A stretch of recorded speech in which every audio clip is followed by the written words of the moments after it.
저는 오늘 이사야서 42장 1절에서 4절 말씀을 가지고 하나님이 바라시는 종이라는 제목으로 이야기를 나눠보려고 합니다. 참 요새 날씨를 보면은 정말 좋죠. 정말 좋고 딱 이때 되면 제가 유일한 건 아니고요. 몇 가지 아는 그 사자성어라고 해야 되나요? 고사성어라고 해야 되나요? 그 몇 가지가 있는데요. 그 중에 하나가 딱 생각이 납니다. 청고마비. 다들 아시죠? 하늘은 높고 말은 살이 찌는 그런 계절이죠. 근데 저는 말도 아닌데 왜 살이 찌는지 모르겠습니다. 어쨌든 이렇게 좋은 날씨 가운데 우리가 하나님을 찬양하고 하나님께 영광 돌림이 얼마나 큰 기쁨이 되는지 모르겠는데요.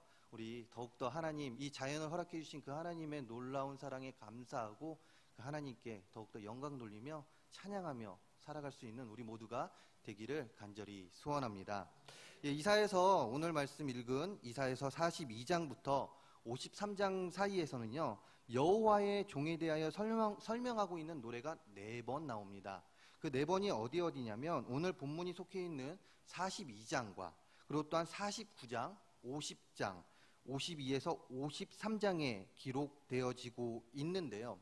그중 오늘 읽을 말씀이 속해 있는 42장은 여호와의 종에 대한 그 첫 번째 노래로 우리가 알 수 있다라는 것입니다. 즉 오늘 읽은 말씀은요, 여호와의 종에 대한 첫 번째 노래로 종의 성품에 대하여 기록하고 있는데요. 그렇다면 하나님께서 말씀하시는, 즉 하나님이 원하시는 그 종의 성품은 어떤 성품이냐 이것입니다. 1절을 보시면 이렇게 기록하고 있습니다. 내가 붙드는 나의 종, 내 마음에 기뻐하는 나의 택한 사람을 보라. 내가 나의 신을 그에게 주었은즉 그가 이방의 공의를 베풀리라. 아멘. 1절 초반을 보시게 되면요, 즉 시작을 보시게 되면 뭐라고 기록하고 있습니까? 내가 붙드는 나의 종이라고 설명을 하고 있습니다. 그렇다면 여기서 말하는 종, 이 종이 누구이고 그렇다면 왜 종이라는 단어를 사용했냐 이것입니다. 종을 생각할 때면 집에 있는 하인 혹은 노예를 대부분 생각하게 됩니다. 그렇지 않습니까? 그렇기 때문에 이렇게 문자적인 내용을 보게 되면요, 이 종은 누가 되냐면 신분상 가장 비천한 자들, 집에서 어떻게 말씀을 드려야죠? 노예로서, 즉 주인이 명할 때 그 모든 것을 다 행해야 되는 그런 자들로 우리가 이해가 될 수 있다라는 것이죠. 하지만 하나님에게 있어서 종은 이런 하인이나 노예의 의미로 쓰여진 것이 아니라는 것입니다. 무엇입니까? 하나님에게 있어서 종은요, 누구냐면 바로 우리들이라는 것입니다. 우리들은 누구입니까? 하나님의 선택을 받은 자들, 하나님의 자녀로 세워진 자들이 바로 하나님의 종이라는 의미를 가지고 있다라는 것이죠. 그런데 비단 우리들뿐만이 아니라 하나님께서는요, 종이라는 말을 이분에게도 썼습니다. 이 사람에게도 썼는데요, 이 사람이라고 하긴 좀 그런데 이분에게도 하나님의 종이라는, 자신의 종이라는 이 단어를 썼다라는 것이죠. 그 자신의 종이라고 부르는 또 다른 분이 있는데 바로 그분이 오늘 말씀의 주인공입니다. 그리고 그 주인공은 누구시냐? 바로 예수 그리스도이시다라는 것이지요. 이런 의미에서 1절에서 기록된 종, 즉 그 하나님께서 내가 붙드시는 나의 종은 하나님의 자녀들이 아니라 예수 그리스도를 나타내는 것인데, 즉 앞으로 오실 예수님에 대해서 지금 이사야 선지자를 통하여 예언을 하고 있다라는 것이죠. 그런데 이런 예수님에 대하여 하나님께서 뭐라고 기록하셨습니까? 방금 읽었듯이 내가 붙드는 나의 종이라고 이야기를 했습니다. 아까도 말씀드렸듯이 이 종이라는 의미가 사실 어떻게 보면 좋지 않은 의미로 저희들에게 받아들일 수 있지만요, 그렇다면 왜 하나님께서는 왜 예수님을 종으로 표현을 하셨냐 이것이죠. 예수님께서는요, 하나님의 아들, 즉 하나님과 동등한 위치에 있었던 자였습니다. 그런데 하나님께서는요, 죄의 종노릇하고 있는 당신의 택한 백성들을 구원하기 위하여 구속 계획을 세우셨고요, 그 구속 계획을 성취할 자가 필요하였다라는 것이죠. 그런데 그의 계획과 뜻을 이루시기 위해서는, 즉 하나님께서 계획하셨던 그 모든 것을 이루시기 위해서는 100% 순종할 자가 필요했다라는 것입니다. 즉 죽기까지 순종해야 할 자가 필요했다라는 것이죠. 이에 하나님께서는 성자 예수님, 즉 자신과 동일한 위치에 있었던 그 예수님을 자신의 아들, 그 예수님을 종으로 세우셨다라는 것입니다. 그리고 주님께서는요, 하나님의 택한 자들을 죄에서 구원하기 위하여 스스로 자기를 비워 종의 형체를 가지는 것은 물론이요, 하나님 앞에서 자기를 낮추사 하나님께 죽기까지 복종, 순종하는 삶을 살았다라는 것입니다. 무엇을 이야기합니까? 하나님은요, 자신의 뜻을 이루기 위하여 자신의 아들, 즉 자신과 동일한 능력을 가진 주님조차도 하나님 앞에서 종으로 세우셨다라는 것입니다. 하나님의 구속 사역을 이루시기 위해서 그 종으로 세우셨고, 종으로 세워진 주님은 하나님께서 하나님의 뜻에 그 복종하시되 죽기까지 복종하였던 것이라는 것이죠. 이런 예수님, 즉 종된 예수님을 하나님께서는 어떻게 기록하고 있습니까? 그를 붙잡아 주시고, 오늘 1절 말씀입니다. 그를 붙잡아 주시고 그에게 하나님의 능력을 주었으니 이방에 공의를 베풀게 될 것이라고 기록하고 있다라는 것이죠. 예수님의 모습을 볼 때면 하나님께서 붙드시는 종, 그리고 그에게 쓰임받는 종의 특징을 우리가 알 수 있게 된다라는 것입니다. 무엇입니까? 복종입니다. 순종입니다.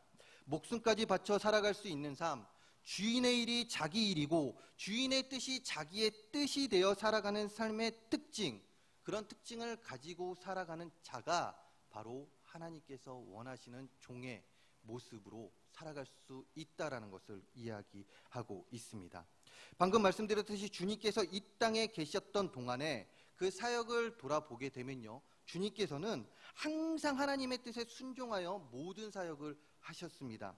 그리고 마지막에는 십자가의 사건을 통하여 하나님의 영광을 이 세상에 나타내셨고요, 결국엔 그 하나님이 자신에게 맡긴 그 구속사역을 완성시켰다라는 것이죠. 자신의 죽음을 통해서 말입니다. 이것이 바로 하나님의 종의 삶이라는 것입니다. 그렇기 때문에 하나님께서는요, 주님을 종으로 표현하셔서 지금 우리들에게 이야기하고 있는 것입니다. 너희들도 종과 같은, 즉 예수님과 같은 삶을 살아가라고 말입니다. 이런 하나님의 종의 삶, 즉 주님께서 하나님의 종으로 사셨던 삶은 방금 이야기했듯이 주님의 죽음으로 끝난 것이 아니라는 것입니다. 이런 주님의 삶은 여기에 모인 바로 우리들, 이제는 주님의 십자가로 인하여 구원받아 주님의 품 안에서 이제 살아갈 수 있는, 그리고 또한 살아가고 있는 우리들에게 그대로 내려왔다라는 것이죠. 즉 우리가 살아가야 될 삶이 되었다라는 것입니다. 하나님께서는 이사야 선지자를 통하여 하나님의 귀한 종으로 세워진 우리의 삶의 방향성, 즉 자신의 아들이 되고 딸이 된, 자신의 자녀가 된 우리에게 삶의 방향성을 지금 이사야 선지자를 통하여 오늘 이야기해주고 계신다라는 것입니다.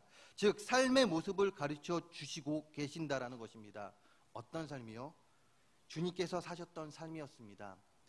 하나님께 복종했던 삶, 하나님께 복종하며 항상 하나님의 뜻이 자신의 뜻이 되었던 그 주님께서 사셨던 삶을 살아갈 수 있도록 노력하는 삶을 살아야 한다라는 것을 오늘 가르쳐주고 있다라는 것이죠. 그리고 이런 삶을 살아갈 때 하나님께서 나를 더욱더 붙잡아 주시고 나를 하나님의 일꾼으로 더욱 사용하여 주신다라고 오늘 이야기하고 있다라는 것입니다. 우리는 주님을 믿는다고 고백을 하였습니다. 그렇지 않습니까? 주님 사랑합니다. 나는 주님의 자녀입니다. 주는 그리스도요 살아계신 하나님의 아들이라고 고백을 한 자들입니다. 그 믿음 아래서 주님의 온전한 자녀가 되었다라는 것입니다. 주님이 나의 창조주이시고 나의 구원자 되시며 나의 모든 것이 됩니다 라고 고백을 하게 되었다라는 것이죠. 그렇기 때문에 우리에게는요 하나님의 귀한 종이 되어서 살아가야 할 그 의무가, 그 의무가 우리에게 있다라는 것이죠. 그 의무를 저버리는 것은요, 어떻게 보면요, 우리의 믿음, 즉 우리의 믿음을 저버리는 것과 같다라는 것입니다. 주님께서 그랬듯이 하나님 앞에서 귀한 종의 모습으로 살아가는 우리 모두가 되기를 소원합니다. 다른 사람이 아닌 내가 되었으면 좋겠습니다. 내 옆에 계신 우리 교회 성도님들, 물론 우리 교회 성도님들도 주님이 원하시는 그 종의 삶을 살아가야 되겠지만 바로 내가 먼저 그런 종의 삶을 살아가는 자가 되었으면 한다라는 것입니다. 그렇다면 이렇게 하나님으로부터 붙들려 살아가는 귀한 종들, 즉 우리들이 살아가야 할 삶은 어떤 삶이냐 이것입니다. 먼저는 순종해야 한다라는 것이죠. 주님께서 하나님의 말씀에 순종을 하였고 하나님의 뜻이 자신의 뜻이 되어서 모든 것을 행하였듯이 우리도 하나님의 말씀에 순종하고 그 하나님의 뜻이 나의 삶의 뜻이 될 수 있는 그런 삶을 살아갈 수 있어야 한다라는 것입니다. 그렇지만 우리는 나약한 자들입니다. 우리는 부족한 자들입니다. 그렇기 때문에 100% 따라하고 싶지만, 혹시 100% 따라하고 싶지 않으신 분들 계신가요? 아니시죠. 100% 나는 하나님의 말씀에 순종하고 따라하고 싶지만 그러지 못하는 게 우리라는 것입니다. 그렇지만 우리는 노력을 해야 된다는 것이죠. 그 하나님께 순종하고 하나님의 말씀이 내 삶 속에서 나타내질 수 있도록 노력하는 삶을 살아갈 수 있어야 한다라는 것입니다. 하나님의 말씀이 다른 사람의 말이 아니라 바로 주의 자녀가 된 나의 삶의 전부가 되어서 그 삶을 통하여, 그 말씀을 통하여 살아갈 수 있게 노력하는 삶, 하나님의 뜻에 순종하며 살아갈 수 있는 그런 노력하는 삶을 살아가야 한다라는 것이죠. 그리고 또한 이 순종함 가운데 우리는 무엇을 해야 합니까? 내 안에 하나님의 공의를 바로 세울 뿐만이 아니라 전할 수 있는 삶을 살아갈 수 있어야 한다라는 것입니다. 오늘 말씀 1절에서 4절 말씀을 자세히 보게 되면요, 2절 말씀을 빼고요 1절과 3절, 4절 말씀 속에 공통적으로 들어가는 말이 있습니다. 그 단어가 있습니다. 무엇입니까? 바로 제가 말씀드렸던 공의라는 단어라는 것이죠. 공의는 법정 용어로 거짓을 거짓으로 드러내고 진실을 진실로 드러내는 것을 의미하는 말인데요, 성경 속에서 나타내어지고 있는 공의란 우상은 거짓이요 악이라는 사실을 드러내는 것과 동시에 진실로 여호와 하나님만이 창조주이시고 살아계신 하나님이시며 우리에게 생명과 보존을 주시고 우리를 죄악 가운데 건져내시는 구원자이심을 드러내는 것이라는 것입니다. 성경의 많은 이야기가 바로 하나님의 공의를 세우는 이야기로 구성되어 있다는 것을 알 수가 있습니다. 그 대표적인 이야기 누구를 들 수 있겠습니까? 사도 바울을 들 수 있다라는 것이죠. 사도 바울의 전도 여행을 이야기할 수 있다라는 것입니다. 사도 바울이 다메섹에서 주님을 만난 뒤 그는 준비 과정을 거쳐 복음 전하기에 자신의 삶을 바쳤습니다. 그런데 그가 이렇게 하나님의 복음을 전함에 있어서 어떤 말을 하였겠습니까? 주님은 거짓된 자이다. 주를 믿는 자는 잘못된 삶을 사는 자들이다 라고 말을 하고 다녔을까요? 그렇지 않다라는 것이죠. 자신의 주님의 귀한 종이 되는 순간 자신이 살아가고 있는 세상 속에서 악함을 보게 되었을 것입니다. 거짓 선지자들이 활동하고 있는 사회적 현상을 보았을 것이라는 것이죠.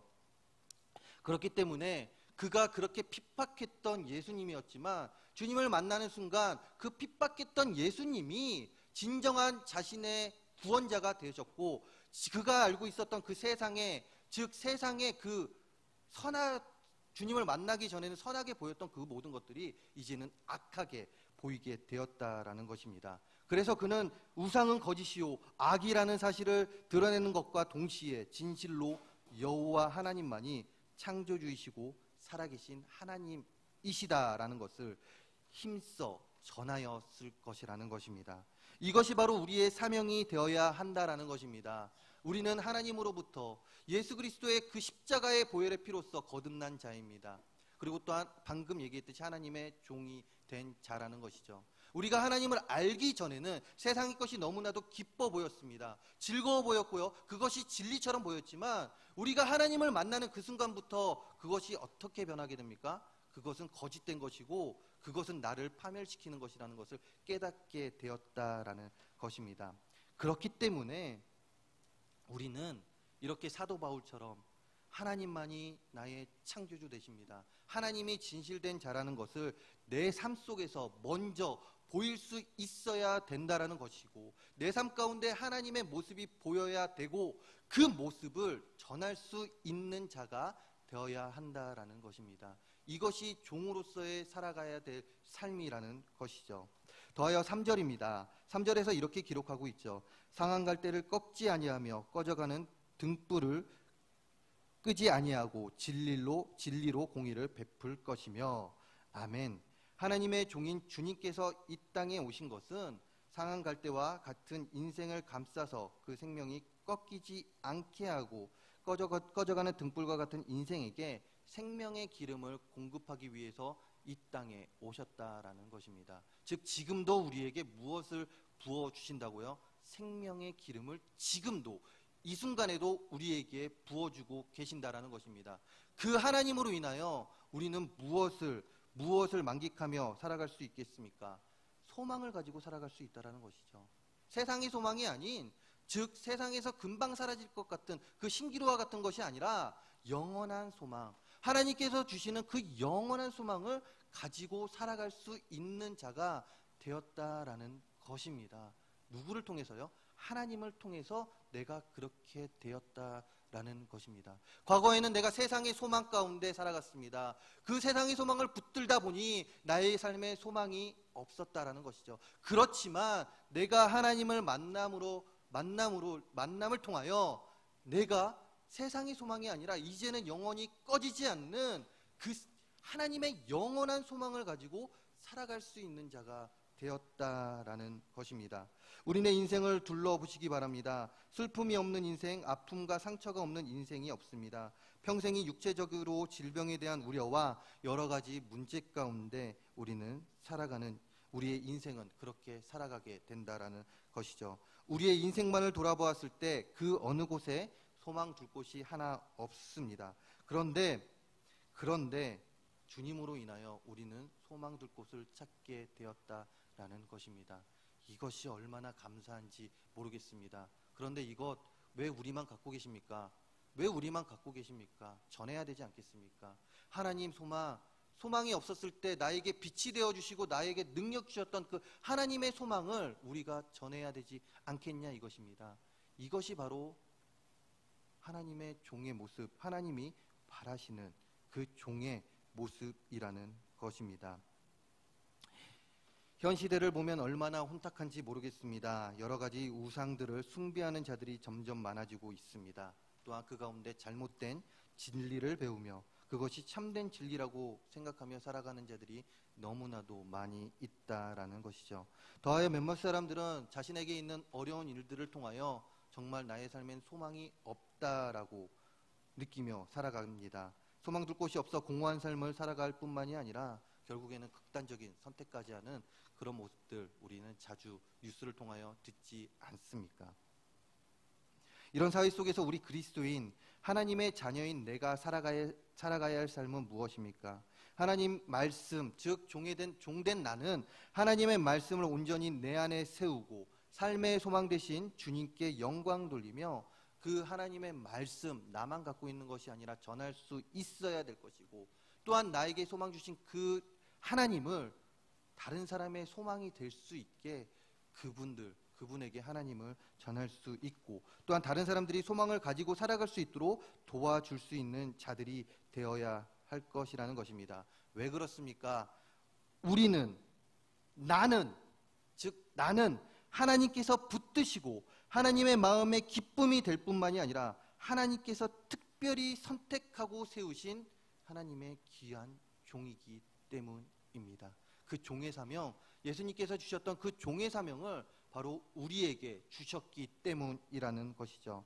온 세상과 열방에 하나님의 공의가 세워지고 하나님으로부터 오는 소망이 가득하기를 소원할 때 그 중심에 바로 여기 계신 우리 우이제일교회 성도님들이 계시기를 소원합니다. 하나님의 공의가 세워짐과 소망의 전해짐의 그 출발점이 다른 사람이 아닌 바로 여기에 있는 우리 우이제일교회 성도님들이 되었으면 한다라는 것입니다. 그리고 또한 우리 우이제일교회가 되었으면 합니다. 하나님의 소망, 하나님의 그 공의 전하며 하나님을 더욱더 높이며 내가 만난 그 예수님, 나를 통하여 다른 사람에게 전해질 수 있고 그리하여 하나님을 더욱더 찬양하는 우리 모두가 되고 하나님께 큰 상급받고 나아가며 또한 우리의 삶이 더욱더 그 하나님으로 인하여 풍성해지는 삶을 살아갈 수 있는 우리 모두가 되기를 간절히 소원합니다.